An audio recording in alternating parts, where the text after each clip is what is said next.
তবে যাদের অতিকণ্ড যোগে জন্মগ্রহণ হয় তাদের ক্ষেত্রে বলবো যে আপনাদের শিব পুজো, বিষ্ণু পুজো করা উচিত।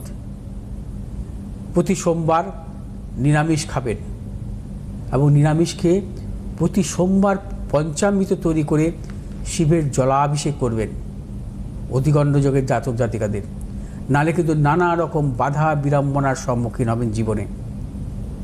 এবং তার পাশাপাশি বিষ্ণু পুজো করবেন এবং প্রতি বৃহস্পতিবার কোনো বিষ্ণু মন্দিরে আপনার সাধ্য মতন কিছু অর্পণ করবেন। সে ফল হতে পারে, অর্থ হতে পারে, পায়েস হতে পারে, চাল হতে পারে। আপনার বিষ্ণু কাছাকাছি যে হরি মন্দির বা বিষ্ণু মন্দিরে আপনি কিছু অর্থদান করতে পারেন। নালে অতিকণ্ড যোগের জন্মগ্রহণকারী জাতক জাতিকাদের জীবনে যতই সাফল্য পান একটা সময় দেখবেন শেষ আপনি।